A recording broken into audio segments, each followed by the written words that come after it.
طريقة تغيير باسورد الواي فاي واخفاء الشبكة وتغيير اسم الشبكة. الراوتر اللي احنا هنتكلم عنه راوتر اورنج موديل اتش 188 اي. يعني لو عندك شركة اورنج او فودافون او اتصالات او وي، وموديل الراوتر بتاع حضرتك اتش 188 اي، فهو الشرح ليك، لان سيستم الراوتر واحد، بتختلف بس من شركة اورنج، فودافون، اتصالات، وي، السوفت وير اللي هي بتحطه على الراوتر، ولكن الراوتر سيستمه واحد. يعني حضرتك دلوقتي لو بتتابعني انا بشرح على راوتر اورنج، تمام؟ طيب ادخل انت بقى على راوتر فودافون او راوتر وي او راوتر اتصالات، هتلاقي ايه؟ هو السيستم واحد، ولكن السوفت وير اللي بتغير. يعني انت الخطوات دي هتعملها لو انت في اي شركه من الشركات اللي انا ذكرتها، تمام؟ هتقدر تغير باسورد الواي فاي، وتقدر تخفي الشبكه، وتقدر تعمل تغيير اسم شبكه الواي فاي. كل اللي عليك هتتابع معايا. الشرح النهارده هيكون من خلال الهاتف المحمول. هتمسك الموبايل بتاعك بالشكل ده كده،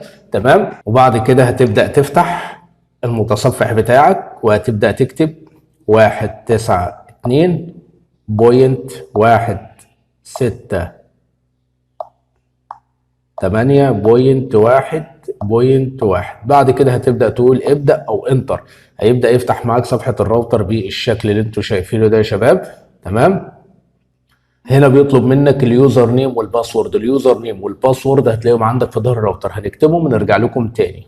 بعد ما كتبنا اليوزر نيم والباسورد اللي هم في ظهر الراوتر، هنقول لوج ان. هيبدأ يفتح معايا الراوتر بالشكل ده يا شباب. زي ما انتم شايفين. اول حاجة طبعا هنختارها اللي هي لوكال نتورك. انا مقربها خالص عشان تشوفها. لوكال نتورك هنضغط عليها، تمام؟ هيبدأ يفتح معايا كده، هيجيب لنا صفحة تانية، تمام؟ هنبدأ ندخل وهنيجي على الجنب خالص، والخيار التاني في الجنب خالص دبليو لان. هنضغط على دبليو لان، بعد كده نصغر، بعد كده نيجي عند حاجه اسمها دبليو لان اس اس اي دي كونفجريشن، اللي هو اخر خيار ده اهو، دبليو لان اس اس اي دي كونفجريشن. هنضغط عليه، بعد كده يفتح معايا الشبكات دي. طبعا انا مفعل شبكه اس اس اي دي 2، انا ممكن اجي افعل شبكه اس اس اي دي 3 مثلا. هنعمل عليها الاعدادات ديت، تمام؟ هتفتح معايا بالشكل ده كده يا شباب، تمام؟ هنيجي نكبر كده، هنيجي عند اول حاجه اس اس اي دي نيم، دي خاصه باسم الشبكه. اسم الشبكه بتاعتي احمد، انا ممكن اخليها مثلا وليكن عمرو، تمام؟ خليتها عمرو كده. انا غيرت اسم الشبكه بتاعتي من احمد الى عمرو، تمام؟ هنيجي عند اس اس اي دي هايد، دي خاصه باخفاء الشبكه. اس اس اي دي هايد ديت لو متحدد عليها اوف فخلاص كده شبكتك ظاهره لاي حد. طب انا عايز اعمل اخفاء لشبكه الواي فاي، فاحدد على اون، يبقى انا كده عملت اخفاء لشبكه الواي فاي، تمام؟ بعد كده الخيار الثالث، تمام؟ هنختار اخر خيار، تمام؟ اللي هو الثالث برضو، عشان يبقى في حمايه للواي فاي بتاعتك، تمام؟ طيب هنيجي عند اخر حاجه وهي الباسورد. هنبدا نمسح الباسورد ونكتب اي باسورد. طيب انا دلوقتي كتبت الباسورد ومش عارف انا كتبته ايه، عشان ما احفظش البيانات واجي ادخل على الشبكه ما يرضاش يفتح معايا. يبقى كل اللي عليا هبدا اضغط على شو باسورد، شوف الباسورد اللي انا كتبته ايه. يبقى انا ممكن امسحه تاني وابدا اكتبه واخليه مثلا وليكن عمرو، تمام؟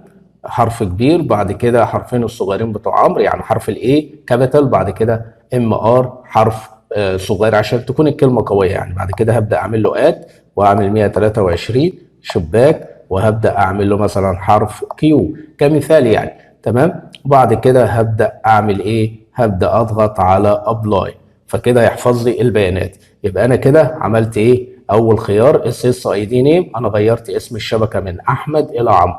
طيب اس اس اي دي هايد دي خاصه باخفاء الشبكه او اظهار الشبكه، كده انا محدد على اون، يبقى انا كده عملت اخفاء لشبكه الواي فاي. بعد كده الخيار الثالث الحمايه، بعد كده اخر حاجه هو الباسورد، باسورد الواي فاي، تمام؟ كل بقى اللي عليك ما بتخلص الاعدادات دي كلها بتبدا تضغط على ابلاي، فهو بيبدا يحفظ معاك البيانات. اتمنى اكون افدتكم في الشرح. لو عجبك الشرح لا تنسى الاشتراك في القناه وتفعل زر الجرس على الكل، واشوفكم في فيديو جديد. السلام عليكم.